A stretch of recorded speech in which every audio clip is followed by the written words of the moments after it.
오늘 우리에게 주시는 하나님의 말씀입니다. 사무엘상 21장 1절에서 6절까지의 말씀입니다.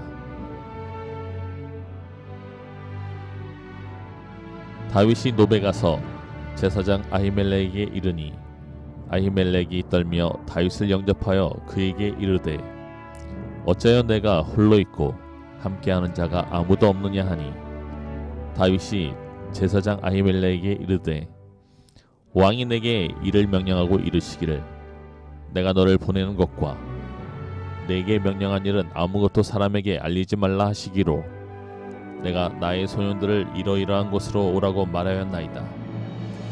이제 당신의 수중에 무엇이 있나이까? 떡 5덩이나 무엇이나 있는 대로 내 손에 주소서 하니 대사장이 다윗에게 대답하여 이르되 보통 떡은 내 수중에 없으나 거룩한 떡은 있나니 그 소년들이 여자를 가까이만 하지 아니하였으면 주리라 하는지라. 다윗이 제사장에게 대답하여 이르되 우리가 참으로 3일 동안이나 여자를 가까이 하지 아니하였나이다. 내가 떠난 길이 보통 여행이라도 소년들의 그릇이 성결하겠거든 하물며 오늘 그들의 그릇이 성결하지 아니하겠나이까 하매 제사장이 그 거룩한 떡을 주었으니 거기는 진설병 곧 여호와 앞에서 물려낸 떡밖에 없었음이라.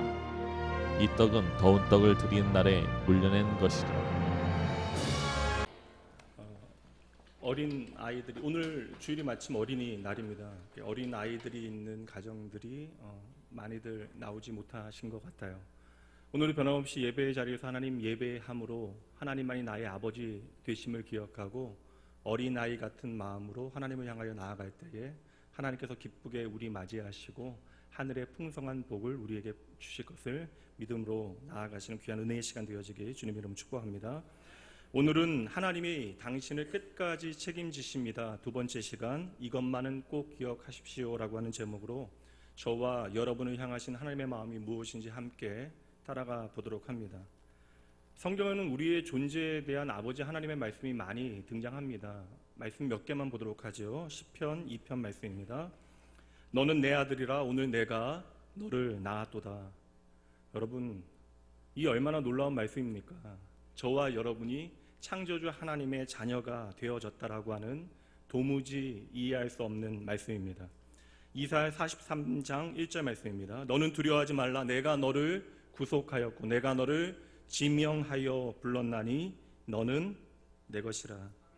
하나님께서는 저와 여러분을 이 자리로 부르실 때에 그저 얘들아 하고 우리를 뭉뚱그려 대충 부르시는 것이 아니라 저와 여러분의 이름을 하나씩 지명하여 불러주십니다. 이사야 49장 말씀 보도록 합니다. 내가 너를 내 손바닥에 새겼다. 하나님께서는 저와 여러분을 잊지 아니하시기 위하여 당신의 손바닥에 우리의 이름을 새기셨답니다.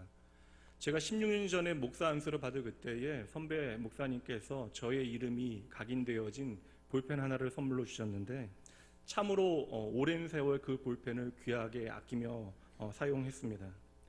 마찬가지로 하나님께서는 그 손바닥에 저와 여러분의 이름을 새겨 놓으셨대요. 이것은 하나님께서 얼마나 우리를 특별하게 아끼시는가에 대한 말씀이 되는 것입니다. 여러분, 어찌 이것뿐이겠습니까? 성경에 보면요, 하나님에 대한 말씀이 많이 등장하잖아요.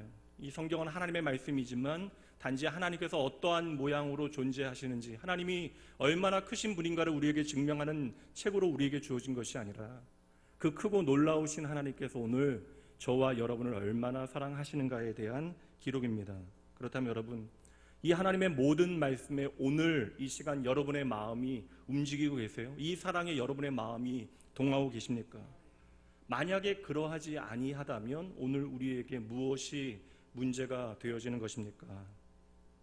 오늘 우리의 문제는요, 하나님의 많은 말씀을 듣고는 있지만 이 하나님의 마음이 담긴 말씀이 우리의 마음에 와서 닿지 않는다라는 것이 문제가 되어져요. 능력 없는 부모가 내가 자식의 앞날에 도움이 되지 못하노라 가슴을 치며 한탄하는 것도 사랑이라고 우리가 받아들인다면, 그렇다면 그 크고 전능하신 하나님께서 게다가 능력도 많으시면서 왜 사랑하는 자녀인 내가 이토록 어려움 당하고 고통당하는데 그렇게 모른 척 하시는 것일까? 우리는 때때로 답답한 순간들이 있다는 것이죠.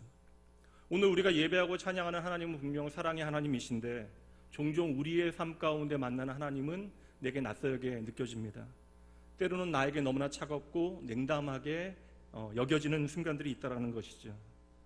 오늘 저와 여러분이 이 자리에서 하나님을 예배할 수 있다는 것은 하나님의 사랑의 증거로 예수 그리스도의 십자가를 오늘 우리가 붙들고 있다는 거예요. 로마서 5장 6절 말씀 함께 봅니다. 이 말씀 함께 읽어보도록 할까요?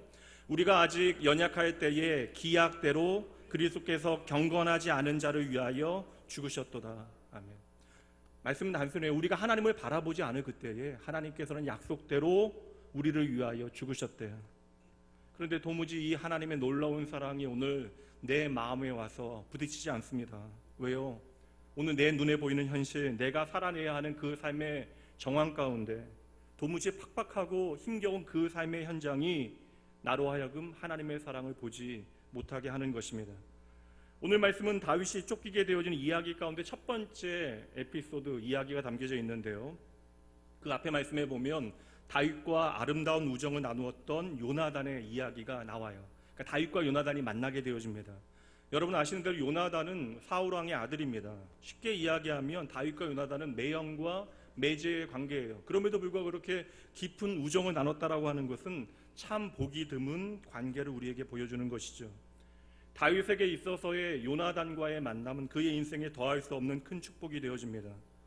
마찬가지로 여러분의 삶에도 더할 수 없는 아름다운 만남의 은혜가 있어지길 주님의 이름으로 축복드립니다. 사울에게서 정신없이 도망쳐 나온 다윗은요, 그때만 해도요 편히 생각했을 수도 있습니다. 무언가 잘못됐겠지. 그래도 나의 장인인데 내가 다시 잘하면 이 모든 오해가 풀리게 되어지겠지. 그러나 요나단을 만나고 나서 보니 내가 처한 현실은 내 생각과 전혀 다릅니다. 자신을 향한 사울 왕의 광기가 지나가는 소나기가 아니라는 사실을 깨닫게 되어졌던 것이죠. 그리고 내가 처한 현실을 정확하게 보게 되어집니다. 내가 오늘 도망가지 않으면 죽는다. 이것이 바로 다윗이 처한 현실입니다. 이 현실을 발견하게 되어지니 다윗은 도무지 내가 어디로 가야 할지를 모르는 거예요. 바로 이때가 우리의 인생의 위기의 때입니다.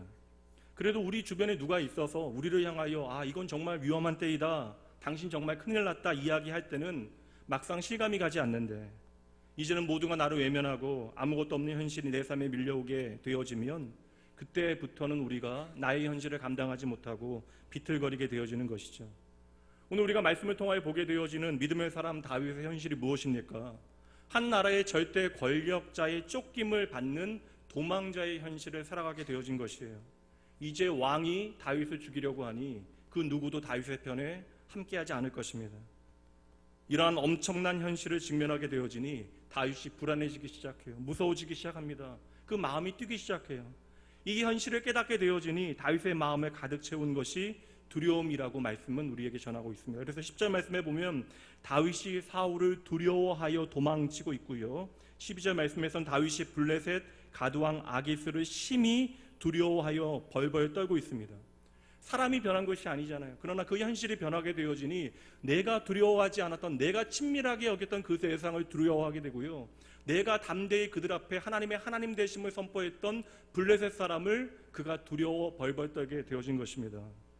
이렇게 갑자기 내 마음에 가득 채운 두려움 때문에 다윗은 정신없이 내달리기 시작합니다. 이렇게 도망자가 되어진 다윗은 본능적으로 남쪽을 향하여 뛰어가는데 이유는 단순해요. 그 남쪽에 다윗의 고향 유다가 있기 때문에 그러합니다. 그렇게 남쪽을 향하여 열심히 뛰어가다가 예루살렘의 로비라고 하는 동네를 지나가게 되어지는데 그곳에 갑자기 다윗이 멈춰섭니다. 그 이유는요, 그곳에 하나님을 향한 예배의 자리 성소가 있었기 때문이에요.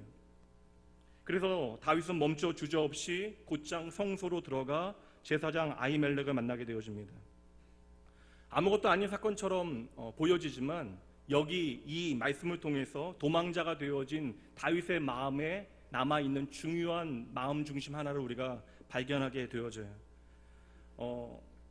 지금 다윗은 정신을 차릴 수 없는 형편 가운데 있습니다. 그 현실 가운데 다윗은 여전히 하나님을 기억하고 있었다라는 것이죠.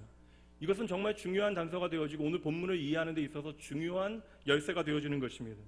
어린 아이는요, 위험에 처하게 되어지면 본능적으로 엄마를 향하여, 다시 말하면 엄마의 목소리가 들리는 곳을 향하여 뛰어갑니다. 마찬가지로 다윗이 그 현실 가운데 두려움을 느끼게 되어지고 남쪽을 향하여 다른 박질하는 것은 그의 육신적인 본능이죠. 나의 집을 향하여 달려가겠다라는 것입니다. 그래도 거기에는 나의 편이 되어줄 수 있는 사람이 있다라고 믿었기 때문에 그러한 것이죠. 그렇다면 여러분, 오늘 저와 여러분이 도무지 감당하기 어려운 현실, 그 많은 문제들을 맞닥뜨리게 되어지면 우리는 과연 어디를 향하여 뛰어가야 하겠습니까? 오늘 우리가 무엇을 향하여 피하느냐, 우리가 어디로 피하느냐 하는 것은 바로 우리의 신앙 고백이 되어지는 것입니다. 오늘 우리는 나의 영적인 고향인 교회를 향하여 우리의 발걸음을 옮겨야 하는 거예요. 우리가 고난의 때에, 어려움의 때에, 내가 정신을 차리지 못할 때에 내가 피할 곳이 바로 하나님의 품 안임을 깨닫게 되어지는 것이 믿음의 공동체, 하나님의 교회가 되어지는 것이죠. 집 떠난 탕자가 내가 도무지 나의 인생을 책임질 수 없다는 사실을 깨닫게 되어졌을 때 그는 고향집으로 발걸음을 옮기게 되어집니다. 그에게 고향이라고 하는 것은 단순히 지정학적인, 그러니까 지리적인 어떠한 장소가 아닙니다. 그곳은 바로 언제나 나와 함께 해줄 수 있는 아버지가 계신 곳이죠. 우리의 자녀가 오늘 펄펄 날아다닌다 할지라도 어느 순간 인생의 위기를 맞닥뜨리게 되어지고 그리하여 지치고 낙마하게 되어지면 우리가 있는 집으로, 엄마 아빠가 있는 집으로 돌아오게 되어질 것입니다. 집으로 자녀들이 돌아오는 이유는 단순해요. 그곳에는 나의 편이 되어질 나의 가족이 있기 때문에 그러합니다. 그러므로 여러분, 오늘 내가, 나의 가정이, 나의 사랑하는 자녀들이 그들의 인생의 폭풍 가운데 뛰어올 교회, 그 영적인 고향이 그들에게 없다면 그것이 정말 큰 문제가 되어지는 것입니다. 지금 다윗의 현실은 도망자입니다. 그리고 육신의 본능은 다윗을 향하여 어서 빨리 한 걸음이라도 바삐 도망가라라고 소리치고 있어요. 지금 멈추면 안 되는 것입니다. 빨리 예루살렘을 벗어나고 사울 왕으로부터 멀어져야 다윗의 생명이 지켜질 수 있는 것입니다. 그런데도 다윗은 멈춰서 하나님을 예배하는 그 성소로 들어가고 있는 것이죠. 멈춰 서는 것 자체가 위험한 일이고요. 지금 그 성소에 들어가는 것은 더 위험한 일입니다. 그 장소는 공개적인 장소, 무엇보다 사울의 사람들이 많이 드나드는 곳입니다. 실제로 다윗이 그곳에 갔을 때 도액이라고 하는 사울의 신하가 거기 있었고요. 그 때문에 나중에 그 사람으로 인하여 큰 사단이 나게 되어집니다. 게다가 아히멜렉은 사울의 제사장이기도 해요. 그러니 지금 다윗이 성소 안으로 들어갔다라고 하는 것은 아예 죽겠다라고 하는 뜻이나 다름없는 것입니다. 그래서 저는 다윗이 지금 배고프기 때문에 그곳에 들어갔다라고 생각하지 않아요. 만약에 먹을 것을 얻으려 한다면 조용히 민가에 들어가서 먹을 것을 취하는 것이 맞습니다. 다윗은 백성들에게 인기가 참으로 많았던 사람입니다.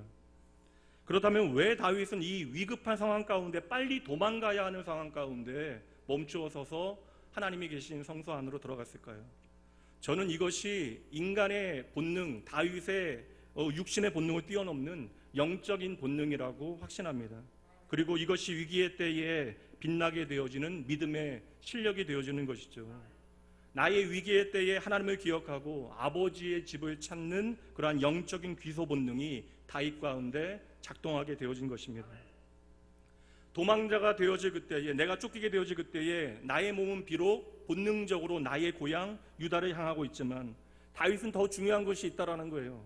내가 당장 하나님 앞에 나아가 하나님 앞에 엎드리지 아니하고서는 견딜 수 없는 마음으로 다윗의 마음은 가득 채워졌다라는 것이죠. 이것이 바로 여러분 오늘 도망자의 현실이 되어진 다윗의 신앙의 핵심 포인트입니다. 다윗의 현실은 도망자이지만 그 도망자의 현실 가운데 다윗은 그럼에도 불구하고 하나님을 향한 갈급한 마음의 예배자로 하나님 앞에 나아갔던 것이죠. 그러니 지금 세상이 보는 다윗은 망한 사람, 도망자 다윗이지만 성경이 보여주는 하늘의 시선, 다윗은 예배자 다윗으로 우리에게 비춰지는 것입니다. 한 사람이 절벽에 매달려 있습니다. 절벽에 매달려 있는 것 자체가 위기이죠. 이내 땅에 떨어질 것처럼 여겨져요. 참으로 위태롭습니다.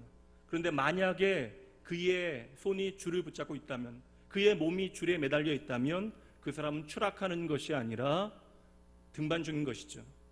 그러니 같은 절벽에 매달려 있다 할지라도 줄을 붙들고 있느냐 아니냐에 따라서 전혀 다른 이야기가 되어지는 것입니다. 여러분, 뻔한 이야기라고 생각하지 마세요. 그 뻔한 믿음의 원리가 오늘 나의 삶을 해석하고 있는가를 돌아보십시오. 우리가 뻔하다고 여기는 믿음의 원리가 오늘 우리의 삶에 비추어져 나의 삶의 이야기가 되어지고 있는지를 돌아보셔야 합니다.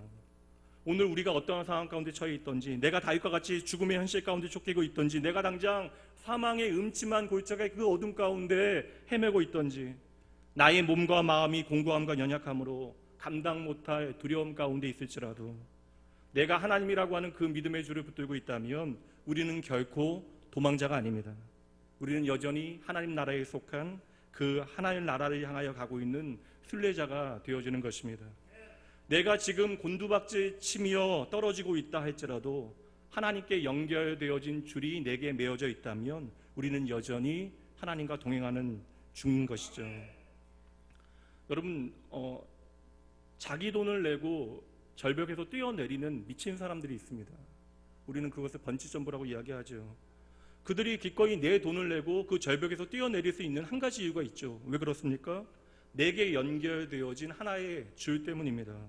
그러므로 여러분, 오늘 다윗이 정신없이 내달리다가 멈추어 교회를 향하여 달려간 것, 이것은 여전히 다윗이 하나님을 기억하고 있고 하나님의 몸된 교회를 통하여 내가 하나님과 동행하여야 한다는 사실을 그가 믿음으로 바라보고 있는 가장 확실한 증거가 되어지는 것입니다. 제사장 아히멜렉은 성소로 홀로 들어오게 되어지는 다윗을 보고 놀라 묻습니다. 어떻게 당신은 혼자 이곳에 오게 되어진 것입니까? 당연한 질문이에요. 여느 때 같으면 다윗이 수천 명의 사람들과 함께 그들을 이끌고 다녀야 하는 사람인데 지금 땀을 뻘뻘 흘리며 홀로 교회로 뛰어 들어왔으니 놀랄만도 합니다. 이것은 마치 지난달에 군대 간 아들이 어느 날 밤에 연락도 없이 한밤중에 들이닥치는 것과 같은 그런 느낌이 아닐까 싶어요. 그러자 다윗은 내가 지금 사울 왕의 비밀 작전을 수행하고 있는 중이라고 거짓말을 하게 됩니다. 그럼 여기서 우리의 질문은 이것입니다. 하나님의 사람이었던 다윗의 거짓말이 용납되어질 수 있을까 하는 것이죠. 저는 제 딸에게 이렇게 많은 거 강요 좀 안 하는 편인데 세 가지는 반드시 지켜달라고 이야기해요. 뭐 다 소개할 수는 없고요. 제 딸의 프라이버시가 있으니까. 그중 하나가 거짓말하지 말라라는 것입니다. 그래서 다른 것보다 거짓말 안 해야 되는 것에 대해서는 좀 엄히 가르치는 편이에요. 근데 여러분, 아무리 엄히 가르쳐도요, 제 딸은 때로는 거짓말합니다. 제 딸만의 문제는 아니잖아요. 그리고 그 사실을 엄히 가르치는 저도 때때로 의식하지 못하고 거짓말을 하게 되어지는 순간들이 있어요. 그리고 언제나 보면요, 거짓말에는 나름 타당한 이유들이 있습니다. 우리는 우리의 거짓말이 남들에게 피해가 되어지지 않으면 괜찮다, 그것은 그래도 선의의 거짓말이라고 이야기합니다. 게다가 다른 이들의 도움을 위하여 하게 되어지는 거짓말은 필요한 순간이 있다라고도 이야기하죠. 심지어 교회에 다니는 신실한 사람들도 선의의 거짓말에 대한 예로 출애굽기에 나오는 산파들, 히브리 산파들의 이야기를 예로 들어 설명합니다. 애굽에서 종살이하던 이스라엘 백성들이 하나님의 은혜 가운데 400년의 시간이 지나게 되어지자 애굽 왕이었던 파라오조차도 두려워할 정도로 그 수가 많아지게 되어집니다. 그래서 그 바로는 애굽에서 태어나는 모든 히브리 남자 아이들을 죽이라고 명령하게 되어지지만 이스라엘 산파들은 그 바로 왕보다 여호와 하나님을 더 두려워하여 애굽 왕의 명령을 어기고 남자 아이들을 살려내게 되어지죠. 바로가 이것에 대하여 추궁하게 되어지자 산파들이 무엇이라고 대답하죠? 우리가 도착하기 이전에 언제나 아이가 먼저 태어났습니다. 물론 거짓말이죠. 그런데 하나님께서는 거짓말한 산파와 이스라엘 백성들을 함께 묶고 축복하시며 이들을 더 강성하게 하시고 많아지게 하셨습니다. 그렇다면 선의의 거짓말, 우리가 이야기하는 선의의 거짓말은 하나님께서 인정하시고 때로는 그것에 대하여 상까지 주신다라고 하는 뜻이 되어지는 것입니까? 그러나 여러분 기억하셔야 돼요. 진리의 하나님, 그 진실의 하나님 되신 여호와 하나님 앞에 우리의 어떠한 거짓말도 결코 변명이 되어질 수 없다는 사실을 기억하셔야 합니다. 산파의 거짓말, 여러분 보세요. 산파의 거짓말은요, 생명을 살리기 위한 거짓말이었고 더 중요한 것은 그 생명을 살리기 위하여 도리어 나의 생명을 걸고 있는 것입니다. 그렇다면 오늘 우리가 말하는 선의의 거짓말은 어떠합니까? 우리가 남의 유익을 위하여 행한다라고 이야기하지만 정말 남의 유익을 위하여 우리가 거짓말하고 있는 것이에요? 혹 나의 불편함을 피하기 위하여 우리는 쉽게 거짓말을 선택하는 것은 아닙니까? 우리가 스스로 괜찮다라고 여기는 거짓말이 진정 생명을 살리는 것이고 그것을 위하여 여러분의 생명을 걸 만한 가치 있는 일이 되어지냐라는 거예요. 그러므로 다윗의 거짓말은 결코 옳은 일이 아닙니다. 이러한 결론을 내리게 되어지면 혹 여러분들은 그럼 다윗이 바른 대로 말하고 그 자리에서 죽어야 마땅하냐라고 항변할 수 있습니다. 우선 살아야 뒷일을 도모할 수 있지 않겠냐 이야기하실 수도 있어요. 그래서 여러분, 저는 도망자의 삶이, 그 쫓기는 삶이 이토록 고통스럽다라고 생각합니다. 살기 위한 이유이든 어떠한 이유이든 사람을 속이고 누군가에게 거짓말을 한다라는 것은요, 그에게만 대하여 진실하지 못한 것이 아니라 결국 나의 정체성과 나의 자존감을 떨어뜨리는 일이 되어지기 때문에 그러한 것이죠. 저나 여러분이나 우리의 일상을 살아가다 보면 거짓말을 가볍게 여기는 순간들이 있습니다. 남에게 피해가 되지 않는다라고 하는 그 변명 가운데 오늘도 우리는 거짓말을 하며 하나님께서 우리의 삶에 예비해 놓으신 그 엄청난 축복을 놓치게 되어지는 때가 많다라는 것이죠. 그런 여러분 힘들어도 눈앞에 있는 현실 때문에 하나님 기억하시고 하나님 잊어버리고 거짓말을 정당화하시면 결코 안 됩니다. 이렇게 우리가 나누어도 이 예배당 나누면서 우리는 우리의 연약함으로 또 누군가를 향하여 거짓말을 하게 되어질 수도 있어요. 그러나 여러분, 우리 안에 내주하시는 성령 하나님께서는 우리 안에 진리의 말씀으로 역사하시어 깨달음과 회개를 우리 가운데 이끌어 내실 것입니다. 다윗은 쫓기는 자가 되고 나니까요, 당장 살기 위하여 인간의 존엄성인 하나님의 형상을 포기하게 되어집니다. 점점 잃어버리잖아요. 그래서 도망자의 삶은 참으로 안타까운 비참한 현실을 맞이하게 되어지는 것입니다. 제 아무리 교육을 많이 받고 윤리적이고 고상한 내면을 가진 사람이라 할지라도 끊임없이 빚에 쫓기게 되어지고 사업에 쫓기고 현실에서 쫓기고 사람에게 쫓기고 일에 쫓기는 삶을 살다 보면 견뎌낼 재간이 없는 것이죠. 누구나 다 넘어지게 되어지고 그 삶이 찢겨지게 되어지고 그러다 보면 그 삶이 피폐하게 되어지는 것입니다. 그렇게 사람들은 조금씩 도망가는 삶 가운데 망가지게 되어지는 것이죠. 그러니 다윗도요, 신실한 믿음의 삶을 살아가고 있었지만 도망자가 되어지고 나니 어쩔 수 없이 거짓말을 하게 되어지고 그 거짓말에 속고 상처받는 사람들이 생겨났던 것입니다. 그렇다면 여러분, 이 다윗의 거짓말이 실패의 마지막입니까? 다윗이 거짓말하였기 때문에 다윗은 온전히 실패한 것입니까? 여러분, 아니에요. 우리는 때때로 쫓겨가며 다윗과 같이 실수할 때 있습니다. 망가지는 순간이 우리의 삶에 찾아올 수도 있어요. 그러나 그것이 결코 실패가 아님을 아셔야 합니다. 우리가 망가질지라도 우리가 망한 것이 아님을 기억해 내셔야 하는 것이죠. 우리가 때때로 우리 인생 가운데 하나님의 형상을 잃어버리게 되어지는 그 순간에도 내가 절대로 잃어버릴 수 없는 한 가지, 내가 절대로 포기할 수 없는 그것을 우리는 지켜내는 믿음의 싸움을 더 열심히 싸워내야 하는 것입니다. 그렇다면 다윗이나 오늘 우리가 모든 것을 잃어버린 것과 같은 상황 가운데서도 반드시 우리가 붙들어야 하는 것, 지켜내야 하는 그것이 무엇이겠습니까? 저는 오늘 그것을 두 가지로 여러분과 함께 나누고 싶어요. 첫 번째는 하나님을 향한 마음이에요. 하나님을 향한 믿음입니다.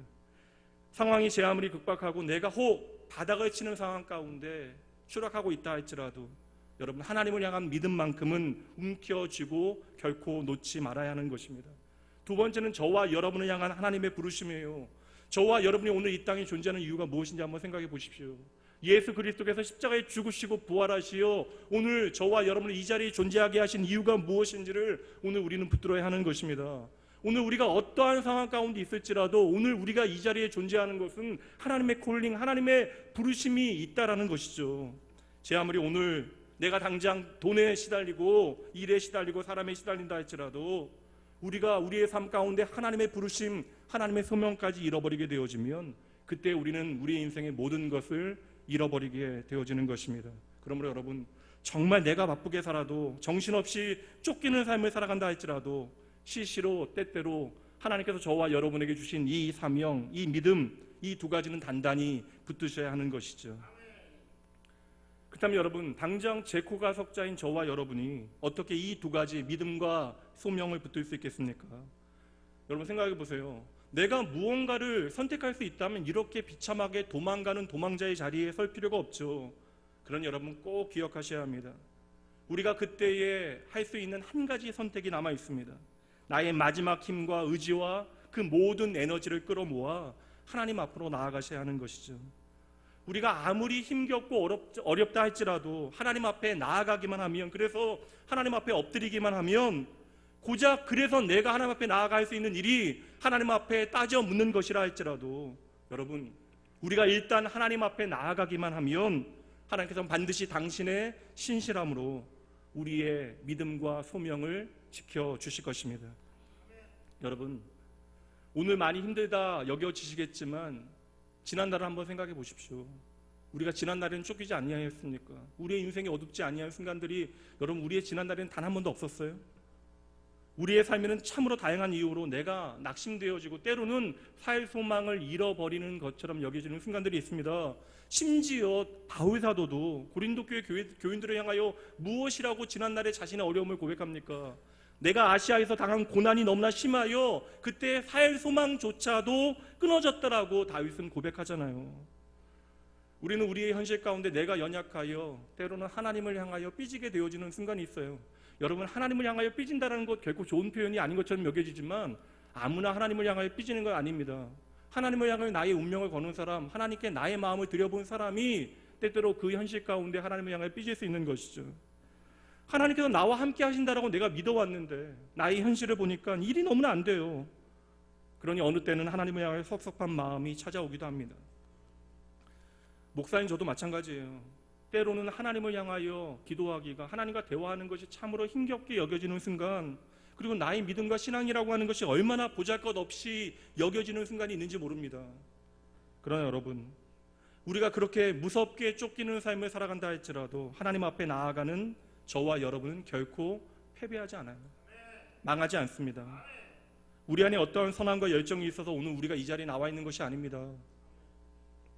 나는 여전히 형편없지만 그럼에도 불구하고 억지로 하나님 앞에 나아가니 언제나 하나님께서 나의 믿음과 소명을 지켜주시기에 오늘 우리가 이 자리에서 하나님을 오늘도 예배할 수 있는 것이죠. 도리어 이 쫓기는 상황 가운데 우리는요, 나의 연약함을 발견하게 되어질 거예요. 여러분, 나쁜 건 아닙니다. 우리는 믿음 안에서 나의 연약함을 발견할수록 하나님 아버지께서 얼마나 크신 하나님이신가를 보게 되어질 것이에요. 우리는 우리의 큰 믿음으로 하나님을 신뢰하는 것이 아니라 우리의 적은 믿음으로 하나님이 얼마나 크신 하나님이신가를 발견해내는 것이에요. 그러니 여러분, 잊지 마세요. 우리는 쫓기면서도 성장할 수 있고 도망가면서도 승리할 수 있는 하나님의 거룩한 백성들입니다. 그럼 이제 보세요. 오늘 단 한 가지 하나님 앞에 나아가는 것 말고는 답이 없는 다윗에게 하나님께서 어떻게 다윗의 믿음과 그 소명을 회복하시는지 보세요. 오늘도 하나님께서는 하나님만을 나의 소망 삼고 하나님 앞에 나오는 자들을 어떻게 회복시키시는지 그 하나님의 일하심을 우리의 그 소망의 증거로 발견해내야 하는 것입니다.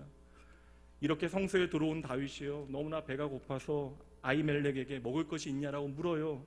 그랬더니 그 제사장 아히멜렉이 생각하지 못한 이야기를 합니다. 그 성소에 먹을 것이 없대요. 그런데 보통 먹을 떡은 없지만 거룩한 떡이 있다라고 이야기합니다. 그래서 다윗을 향하여 자신의 몸을 정결하게 하면 그 떡을 주겠다라고 이야기해요. 이 거룩한 떡은요, 안식일 때마다 성소 안에서 하나님께 바치어지는 떡입니다. 특별히 12지파를 상징하는 이 떡이 하나님의 임재 앞에 바치어짐으로 모든 하나님의 백성을 지키시는 분이 여호와 하나님이심을 기억하고 하나님 앞에 내가 바쳐진 인생임을 그것을 통하여 확인하게 되어지는 것입니다. 근데 지금 제사장이 이 떡을 다윗에게 주겠다라는 거예요. 근데 이것은 여러분, 오늘날 우리는 이해되지 않지만, 단순하게 여겨지지만 미치지 아니하고서는 결코 할 수 없는 일입니다. 율법이 명하는 것을 어기는 거예요.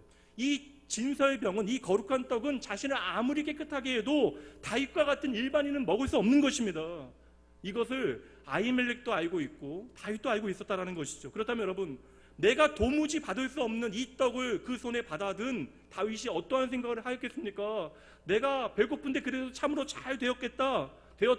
우선은 좀 실컷 먹고 살고 보자, 이런 생각을 하였겠습니까? 여러분, 아니에요. 여러분, 다윗은 지금 이 떡을 받아들고 하나님을 생각했을 것이에요. 다윗은 이 떡을 먹으면서 하나님과의 관계를 새롭게 하였을 것입니다. 어쩌면 다윗도 사람인지라 내가 신실하게 믿음으로 나의 삶을 살아갔는데 쫓기는 자가 되어지면서부터 하나님을 향한 섭섭한 마음이 들어왔을지도 몰라요. 하나님, 내가 너무나 억울하네요. 하나님, 도대체 어디에 계시는 것입니까? 내가 무슨 잘못을 했길래 하나님, 내 삶이 이렇게 되어진 것입니까?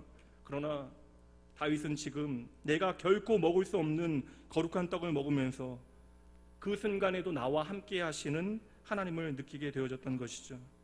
여러분, 이 거룩한 떡은 하나님께서 자기 백성과 반드시 함께 하신다라고 하는 상징이 되어져요. 그러니 여러분, 다윗은 그저 그 떡을 먹고 육신의 힘을 내고 있는 것이 아닙니다. 하나님께서 기적과 같이 나에게 자격 없음에도 불구하고 나에게 베풀어 주신 그 떡을 다윗은 눈물과 함께 먹으면서 다시금 나를 일으켜 주시는 하나님을 만났을 것이에요. 이것이 하나님 앞에 믿음으로 나아온 다윗에게 기적과 같이 베푸신 하나님의 놀라운 은혜입니다. 다윗은 깨닫게 되어져요. 오늘도 나는 혼자가 아니구나. 나의 쫓기는 도망가는 이 비참한 삶에 이 자리에 하나님께서 나와 함께 하시는구나. 그러니 이 거룩한 떡은 다윗의 믿음을 새롭게 하였던 것입니다. 그 떡을 다윗이 다 먹어요. 그리고 다윗은 이어서 참으로 염치 없는 요청을 제사장에게 합니다. 제사장이요, 여기에 칼이 있습니까? 성소에서 칼을 찾고 있어요. 예배당에서 총을 찾는 거나 마찬가지고, 우리식으로 이야기하면 우물에서 숭늉 찾는 격입니다. 다윗 스스로도 이것을 말하면서 참으로 어처구니 없는 요청이라고 생각했을 것이에요. 그런데 여러분, 이어지는 아히멜렉 제사장의 답변이 참으로 놀랍습니다. 없어야 되는데 여기에 칼이 딱 한 자루 있대요. 여러분, 이 칼은요, 다른 칼이 아닙니다. 소년 다윗이 엘라 골짜기에서 싸워 이긴 골리앗의 칼이래요. 다윗도 몰랐는데 그 칼이 지금까지 여기에 보자기에 쌓여 잘 보관되어져 있었던 것입니다. 여러분, 어찌 이것이 우연이겠습니까? 이것이 바로 하나님의 신실한 사람들을 위하여 하나님께서 오늘도 일으키시는 하나님의 해프닝이에요. 세상 사람들은 이것을 그저 우연한 사건으로 이야기하겠지만 저와 여러분의 믿음의 눈에는 이것은 우리를 향한 하나님의 섭리입니다. 그러니 이 골리앗의 칼은 사람이 가져다 놓은 것이 아니에요. 오늘 다윗을 위하여 하나님께서 가져다 놓으신 것입니다. 다윗이 지금 골리앗의 칼을 자신의 손에 들고서 어떠한 생각을 하겠습니까? 모든 이스라엘 백성들이 엘라 골짜기에서 골리앗과 골리앗의 칼을 보고 도망가 있을 그때에 소년 다윗이 골리앗을 향하여 담대히 나아갑니다. 여호와 하나님의 이름을 고백하며. 그때 소년 다윗의 손에 들려 있었던 무기가 무엇입니까? 물맷돌, 짱돌이에요. 짱돌, 돌멩이요. 칼과 돌멩이의 싸움이 가능한 싸움입니까? 그러나 이 칼과 돌멩이의 싸움, 이 화력의 차이에도 불구하고 무엇이 이기죠? 돌멩이가 칼을 이기잖아요. 다윗은 이 승리를 통하여 엘라 골짜기에 서 계신, 그 중심에 서 계신 가장 크신 하나님의 승리를 맛보게 되어졌던 것입니다. 그날의 소년 다윗은 내게 칼이 없어도 하나님께서 적의 칼로 나를 승리하게 하시는 하나님이심을 믿음으로 확인했어요. 마찬가지로 우리가 오늘 만군의 여호와의 이름을 의지하고 나아간다면 우리의 적이 되어지는 그 상대방의 화려한 무기와 그들의 장점을 부러워할 필요가 없게 되어지는 것입니다. 우리가 만군의 여호와의 이름을 붙들고 나아가게 되어지면 그들의 무기는 어느 순간 우리의 손에 들려있게 되어질 것이에요. 골리앗이 그렇게 애써 준비한 그 칼은 어떠한 목적으로 사용됩니까? 결국 다윗의 마지막 승리를 마감하는, 다윗의 승리를 위한 준비가 되어졌던 것이죠. 내가 정신없이 도망치는 것 말고는 답이 없는 그 순간 다윗은 하나님 앞으로 나아갑니다. 하나님 앞에 엎드려요. 그때 내 손에 들려진 골리앗의 칼을 보며 여호와 하나님께서 나의 승리의 칼이 되심을 다윗은 다시 한번 확신하게 되어졌던 것이죠. 그렇게 내 손에 들려져 있는 골리앗의 칼을 보며 하나님께서 내게 기름 부으시고 나로 하여금 하나님의 사명을 감당하게 하시는 그 은혜를 기억해냈을 것이에요. 내가 누구인가?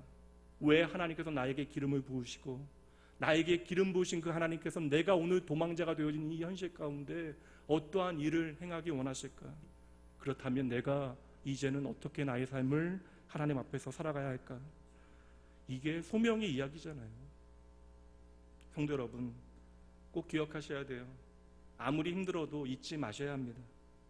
내가 참으로 힘겹게 쫓기고 있을 그때에 나를 위하여 미리 예비해 두신 하나님의 섭리가 있으면 여러분 꼭 기억하셔야 합니다. 보세요. 다윗은 그저요 하나님 한 분 기억하고 하나님을 예배하는 예배의 자리 성소 안으로 들어갑니다. 그런데 하나님께서는 도망가다 지쳐버린 다윗을 위하여 결코 다윗이 받을 수 없는 그 떡을 제사장의 마음을 움직이시어 다윗의 손에 들려주세요. 그리고 그 떡을 먹고 힘을 내게 하십니다. 하나님을 향한 믿음을 새롭게 하시는 것이죠. 그리고 어린 다윗은 사용할 수 없었던 칼을 성소 안에 하나님께서 잘 감추어 두시고 보관해 주셨다가 이제는 다윗이 자라서 이것을 사용할 수 있게 되어지자 그때 다윗의 손에 이 칼을 들려 주신 것입니다. 다윗이 가장 약하고 두려워할 그때 하나님께서는 당신께서 다윗을 한순간도 잊지 않고 계심을 보여주신 것이죠. 내가 다윗 너를 내 손바닥에 적어놨다. 그러니 다윗에게는 단지 떡과 칼의 이야기가 아니에요. 내가 하나님께 버림받지 않았다는 사실을 그 순간 확인하고 있는 것입니다. 여러분, 다시 말씀드립니다. 믿음의 사람들도 이 땅 가운데 쫓기는 삶을 살아갈 수 있어요. 신실한 믿음의 삶을 살아감에도 불구하고 우리에게 닥친 상황에 쫓길 수 있어요. 때로는 내가 감당하기 어려운 형편과 부담이 내게 주어질 수도 있습니다. 내가 도무지 앞으로 나아갈 수 없는 한계 가운데 쓰러져 버릴 수도 있어요. 그러나 여러분, 그 순간에도 적어도 두 가지는 반드시 기억하셔야 합니다. 내가 아무리 바쁘고 쫓겨도, 아무리 스트레스를 많이 받아도 믿음의 자리만큼은 놓치시면 안 됩니다. 여러분, 더 열심히 예배의 자리, 기도의 자리로 나오셔야 돼요. 믿음의 사람이 믿음의 자리가 되어지는 예배의 자리, 기도의 자리를 놓치게 되어지면 우리의 삶의 중요한 모든 것들은 다 잃어버리게 되어지는 것입니다.